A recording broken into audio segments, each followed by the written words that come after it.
Oke guys, jumpa lagi di channel YouTube saya Bendol Official.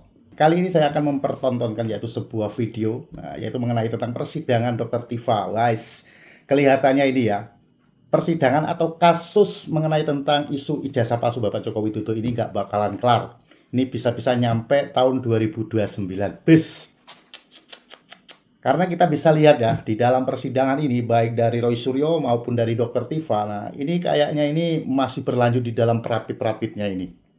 Kita bisa lihat nih Roy Suryo ini udah nyampe perapit keberapa, dan Dr. Tifa mulai perapit. Nah, mengenai tentang Dr. Tifa di dalam persidangan, nah di sini jadwal persidangan Dr. Tifa ini telah hilang dari sistem. Pes, ada apa ini?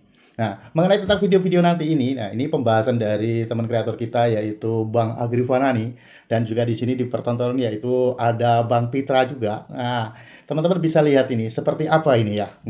Oke teman-teman, gak usah kesuwen, langsung tonton video nih, baik. Iya. Guys, Bang Agri Fanani. Mau tahu carut-marutnya hukum di negara kita? Terus carut-marut hukum di negara kita. Pagi-pagi lo, Gri. Karena dari awal kasus Roy Suryo dan Tifa ini, jauh hari saya sudah dikasih tahu bahwa Mas Agri, jangan pernah berharap kasus Roy Suryo dan Tifa ini akan selesai. Jangan pernah berharap. Kenapa nggak boleh berharap? Karena nanti kalian hanya akan kecewa. Saya pastikan kasus ini tidak akan selesai, tidak akan tuntas, dan besar kemungkinan dipelihara sampai 2029. Ternyata 2029. hari ini kita sudah merasakan tanda-tanda dari fakta tersebut. Cekidot. Ada sebuah kepastian hukum berkaitan dengan perapit ini. Mau dibawa kemana negara ini? Dan bagaimana sikap dunia peradilan? Yang bisa menjawab adalah Ketua Mahkamah Agung. Oke, pada saat proses penyidikan sudah ada tanda-tanda bahwa ini bukan lagi proses hukum, tapi ini adalah proses politik. Ditandai dengan berlarut-larutnya P21. Sekarang sudah P21 dan masuk persidangan, masih terus diskenariokan seperti ini. Bahwasanya ada strategi hukum yang dilayangkan oleh tersangka untuk mengulur dan menunda perkara ini masuk ke dalam pokok perkara, sehingga menghindari peradilan yang objektif dan dapat diketahui oleh publik. Catatan yang pertama adalah dugaan kami bahwasanya Pengadilan Negeri Jakarta Timur ini kurang profesional dan Ketua Pengadilan Negeri Jakarta Timur layak untuk diganti dengan pertimbangan sebagai berikut. Yang pertama, Dr. Tifa Wijaya yang bersangkutan itu seharusnya pembacaan dakwaan itu pada tanggal 6 Agustus 2026. Pembacaan dakwaan yang baru. Kemudian ia mengajukan pra peradilan ya. Untuk pra peradilan pertama itu 12 Agustus 2026. Ini sangat aneh sekali ya. Ketika pada tanggal 6 Agustus 2026 pembacaan dakwaan, Hakim Pengadilan Negeri Jakarta Timur dengan alasan sakit sehingga ditunda perkara tersebut menjadi 13 Agustus 2026. Ada apa penundaan ini? Apakah penundaan ini untuk melegalkan Tifa Wijaya mengajukan pra peradilan sehingga pokok perkaranya ditunda? Jelas dong, karena pra peradilannya tanggal 12 Agustus. Seharusnya terlebih dahulu pembacaan dakwaan Tifa itu tanggal 6 Agustus. Nah, kemudian ditunda pembacaan dakwaan 13 Agustus. Berarti kalau ditunda dari 13 Agustus, pra peradilan Tifa duluan 12 Agustus. Ada apa ini? Dengan alasan kedinasan dan lain-lain, emang nggak ada lagi hakim di Pengadilan Negeri Jakarta Timur untuk menggantikan alasan ujian kedinasan hakim tunggal ini? Ini serius. Kita akan melihat apakah persidangan pembacaan dakwaan pada tanggal 13 Agustus 2026 ini ditunda karena ada gugatan pra peradilan yang diajukan oleh Dr. Tifa. Kalau mau fair, seharusnya tanggal 6 Agustus 2026 itu sudah pembacaan dakwaan. Kenapa mereka tunda nggak jadi pembacaan dakwaan? Maka dari itu kami menganggap, ya, hakim-hakim yang ada di Pengadilan Negeri Jakarta Timur harus dievaluasi oleh Bawas Mahkamah Agung Republik Indonesia. Kalau perlu copot, jangan main-mainkan orang lagi berjuang dalam penegakan hukum. Gitu loh. Tahu ya, sekarang prosesnya berlarut-larut dan quote-unquote ada unsur kesengajaan para penegak hukum. Ini saja yang mencari keadilan Pak Jokowi loh, Presiden ke-7 Republik Indonesia. Bagaimana kemudian kalau rakyat kecil? Kita cukup tahu, dan saya tidak akan banyak melakukan pembahasan. Kita lanjut carut-marut hukum di Indonesia saat sekarang.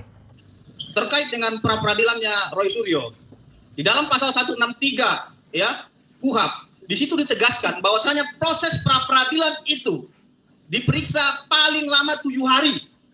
Paling lama 7 hari. Anda bisa buka pasal 163 KUHP. Berdasarkan catatan yang kita peroleh, bahwasanya pra-peradilan pertama Roy Suryo dimulai pada tanggal 29 Juni 2026 dan putusannya tanggal 7 Juli 2026, memakan waktu 8 hari. Sudah lewat 1 hari dari ketentuan KUHP. Kemudian pra-peradilan kedua yang diajukan oleh Roy yaitu pada tanggal 10 Juli 2026 dan putusan tanggal 20 Juli 2026. Sudah 10 hari, tidak 7 hari lagi. Kemudian pra-peradilan ketiga, mereka kembali mengajukan pra-peradilan ketiga dengan sidang pertama tanggal 27 Juli dan putusan 6 Agustus 2026. Berarti memakan waktu 10 hari. Jelas di dalam pasal 163 ya KUHP bahwasanya pra-peradilan itu jangka waktu paling lama itu 7 hari harus diputuskan. Sehingga kami menilai ini hakim tunggal ya main-main ini terhadap ketentuan hukum acara pidana kita. Dan yang paling mengenaskan lagi, Ketua Pengadilan Negeri Jakarta Timur mengeluarkan surat kepada Kepala Kejaksaan Negeri Jakarta Selatan untuk menunda pokok perkaranya Roy Suryo. Apakah kita dipertontonkan seperti ini? Masyarakat belum tahu surat ini. Tapi berdasarkan info intelijen potensi ahli, kita telah memperoleh surat itu. Sehingga itu harus dilawan karena tidak bersesuaian dengan ketentuan hukum acara pidana. Gila, sadis. Presiden ke-7 aja diperlakukan kayak begini. Ini kalau pendukungnya ngamuk gimana ini? Ini saja kita nggak pernah yang seperti kelompoknya Roy Suryo ya, yang terus-menerus ngomong di mana-mana. Kalau sudah kita serahkan ke pengadilan, ya udah, proses hukum berjalan, kita percaya penuh. Tapi faktanya seperti ini. Ngeri kan? Ternyata ada yang lebih ngeri lagi ini. Kasus ini tendensius, bukan lagi kami lihat masuk ke dalam penegakan hukum yang murni. Akan tetapi telah dikotori dengan penegakan-penegakan dan permainan-permainan politik. Dibumbui dengan rasa-rasa politik. Sehingga esensi penegakan hukum ini compang-camping dalam menegakkan aturan. Saya tantang kepada mahasiswa yang ada di sini. Apakah ada di dalam KUHP diatur, ya? Apakah ada dalam KUHP diatur bahwasanya pra-peradilan itu bisa dilakukan sampai 2029? Karena kami menduga pra-peradilan ini dilakukan sampai berkali-kali karena menunggu timeline untuk 2029 Timeline. secara politik. Artinya Ketua Pengadilan Negeri Jakarta Timur tidak tegas dan tidak bisa mengambil sikap untuk memberikan keadilan kepada korban. Kami kira kalau memang Ketua Pengadilan Negeri Jakarta Timur tidak memiliki tendensi apapun, ya, dia harus bisa mengambil sikap dengan tegas dan melanjutkan pokok perkara, bukan malah menunda dakwaan yang seharusnya tanggal 6 Agustus dirubah lagi tanggal 13 Agustus, padahal sudah keluar penetapan sidangnya. Artinya dia mengamini pra-peradilan yang dilakukan oleh TIFA. Ini masyarakat perlu tahu ya, seluruh rakyat Indonesia, seluruh masyarakat Indonesia harus tahu wajah hukum di negara kita ini. Betapa carut-marutnya, betapa compang-campingnya, betapa sudah kuat dugaan campur tangan politik dibanding penegakan hukumnya. Harus tahu ini. Saking kotornya politik, hukum pun dipakai alat dugaan. Ini ngeri. Coba, ada yang lebih ngeri lagi nggak? Bagaimana penegakan hukum kita seperti ini? Kalau seperti itu ditantang, kami kira ya tim hukum Jokowi dan relawan pendukung Jokowi bukan tidak bisa mengajukan pra-peradilan. Kita juga bisa mengajukan ribuan pra-peradilan. Apakah Pengadilan Negeri Jakarta Selatan mampu untuk menampung gugatan-gugatan yang akan dilayangkan? Kalau itu dilayangkan dan tiap hari akan diadili oleh Pengadilan Jakarta Timur. Tentu kita mendesak agar Pengadilan Negeri Jakarta Timur ya jangan main-main, ambil sikap tegas. Segera adili pokok perkara tersebut karena ini sangat menciderai rasa keadilan dan tidak memiliki kepastian hukum. Karena hakikat daripada penegakan hukum adalah kepastian hukum. Maka dari itu, jangan pernah dikira tim hukum Jokowi ini karena melihat dagelan-dagelan seperti ini kita lantas diam. Tidak. Dalam waktu dekat, tim hukum Jokowi bersama relawan pendukung Jokowi akan mendatangi Mahkamah Agung Republik Indonesia. Jadi Ketua Mahkamah Agung Republik Indonesia copot dan pecat Ketua Pengadilan Negeri Jakarta Timur. Kenapa kemudian ini relate dengan kondisinya TIFA tiba-tiba hijrah, nggak mau lagi berurusan dengan tuduhan ijazah palsu. Kenapa kemudian seminggu terakhir ini Roy Suryo menghilang, tidak lagi tampil di publik? Mungkin bisa jadi, ya I don't know, supaya cool down, tidak gaduh, proses hukum udah sesuai yang dia inginkan, kemungkinan besar dia juga bebas, tapi jangan ngomong terus, kemungkinan itu, dugaannya itu, sehingga tidak ada lagi suaranya. Coba kita cek. Ternyata apa yang kita lihat adalah mereka ini adalah pengecut sebenarnya. Saya garis bawahi dan saya highlight. Mereka adalah pengecut semuanya. Saya juga meminta kepada Komisi Yudisial untuk bisa memeriksa semua hakim, baik hakim di PN Jakarta Timur maupun juga hakim di pra-peradilan sebagai hakim tunggal. Roy Tiva awalnya terus menyerang, memfitnah, memprovokasi, nantangin. Pada akhirnya terbukti sampai dengan hari ini dia menghindari untuk masuk persidangan pokok perkara. Inilah yang disebut pengecut. Ada satu lagi, gelar yang disematkan dan disandang dia, pembohong besar dan penipu ulung. Mereka berdua ternyata adalah pengecut kelas kakap. Coba kita lanjut. Justru melihat ada dugaan obstruction of justice di sini. Ada upaya, ya kami duga ada upaya menghalang-halangi proses penegakan hukum. Baik khususnya dalam proses persidangan, proses penuntutan. Kenapa? Pokok perkara sudah didaftarkan dan sudah dijadwalkan persidangan. Kemudian tiba-tiba hilang itu jadwal. Silakan dicek ya di SIPP ya. Silakan tiba-tiba hilang itu jadwal sidang pokok perkara Dr. Tiva. Itu kan aneh, ya? Apa bisa sesederhana itu menghilangkan jadwal sidang pokok perkara? Inilah yang kami duga telah terjadi, ya, obstruction of justice, ya, menghalang-halangi proses penegakan hukum dalam hal ini konteks penuntutan terhadap Dr. Tiva di persidangan.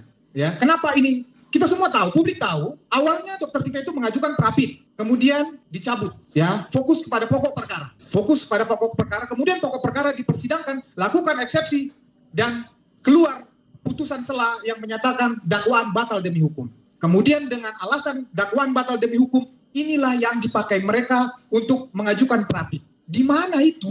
Alasan itu, dasar hukum itu tidak kita temukan. Baik di KUHP baru, di KUHP lama, dan di sistem hukum peradilan pidana. Tidak ada itu. Bahwa putusan setelah dakwaan batal demi hukum menjadi dasar untuk mengajukan pra-pid. Kalaupun dipaksakan bahwa mereka analogikan itu menjadi penghentian penuntutan, ya, penghentian penuntutan itu yang berhak mengajukan pra-pid adalah korban, pelapor, ataupun advokatnya, bukan tersangka atau terdakwa. Begitu loh. Jadi itu sekali lagi itu bukan hak mereka, bukan hak Dr. Tiva. Itu yang kami sebut abuse of process. Jadi pra-pid itu bukan menjadi hak dia tetapi dipaksakan.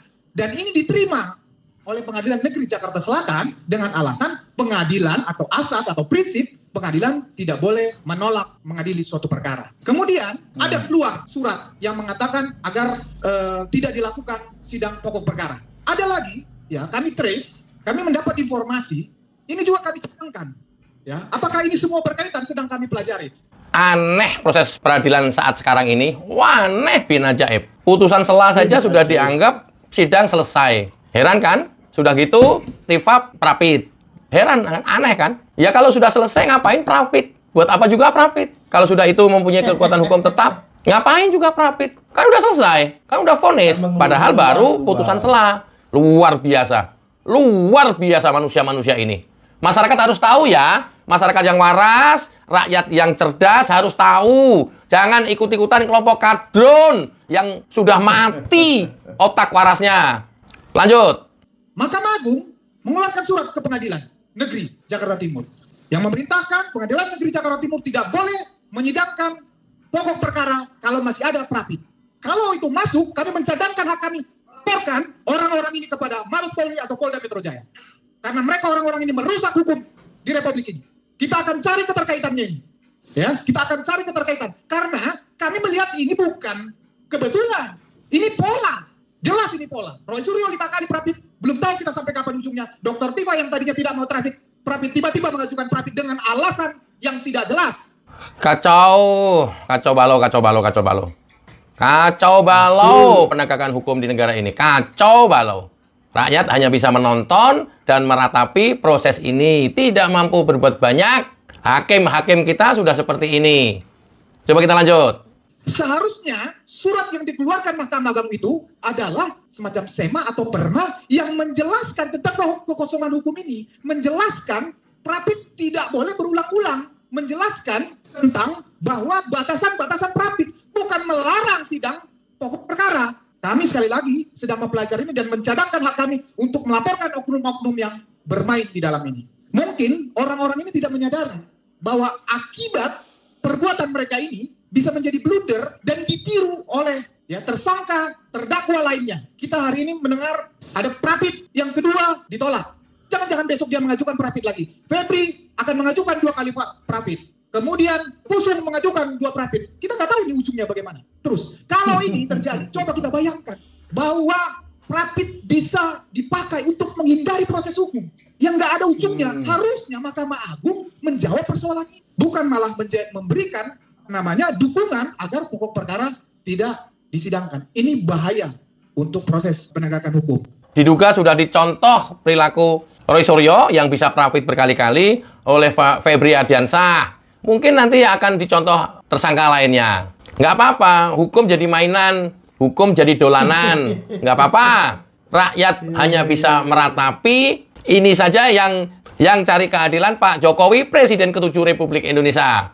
Bagaimana kalau orang lain? Oke. Sebenarnya tindakan-tindakan Roy Suryo sudah masuk dalam menghalang-halangi proses peradilan. Dan seperti dikatakan oleh rekan Freddy tadi, pasalnya sudah jelas, di mana pasal itu dapat digunakan oleh pelapor dalam hal ini pihak kejaksaan untuk melaporkan Roy Suryo melakukan tindakan menghalang-halangi proses peradilan. Dan itu diatur di mana? Di dalam pasal 281 Undang-Undang Nomor 1 Tahun 2023. Saya bacakan. Pasal 281 Undang-Undang Nomor 1 2023.